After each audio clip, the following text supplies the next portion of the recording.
ज़रा सोच के देखिए कि हमने अपने घर के एक बच्चे का एडमिशन कॉलेज में करा दिया है। जब तक वो हमारे साथ रहा, अपनी छोटी-छोटी ज़रूरतों की सबसे पहली खबर हमें देता, मुझे ये चाहिए या मेरे साथ ऐसा हो गया है, मैं क्या करूँ? या मुझे समझ नहीं आ रहा है कि मुझे इस सिचुएशन में क्या करना चाहिए? हर चीज़ वो हमें बताता। लेकिन जब अब हम उसका कॉलेज में एडमिशन करा देते हैं, तो उससे बोलते हैं कि बेटा, जब भी कोई प्रॉब्लम आए ना, हमें फ़ोन करके बता देना। धीरे-धीरे क्या होता है, वो वहाँ के एनवायरनमेंट में रम जाता है बच्चा। शुरू-शुरू में तो पेरेंट्स की बहुत याद आती है, ऐसा लगता है उसको कि बस आज घर चला जाऊँ, माँ के हाथ का खाना खाना है, घर की वो सुकून भरी नींद लेनी है।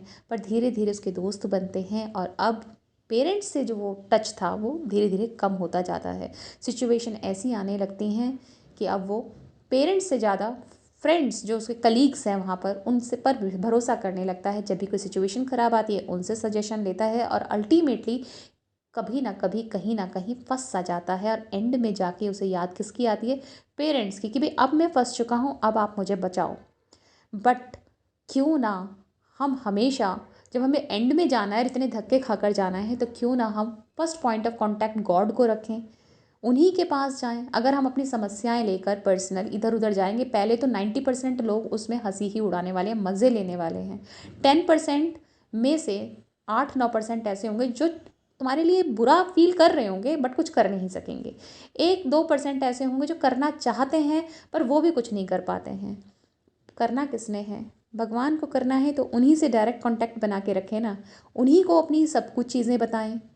वो कहते हैं ना, जब तुझसे ना सुलझे तेरे उलझे हुए धंधे, भगवान के इंसाफ पर सब छोड़ दे रे ए बंदे। खुद ही वो तेरी मुश्किल आसान करेगा, खुद ही वो तेरी मुश्किल आसान करेगा, जो तुझसे ना हो पाया तेरा भगवान करेगा।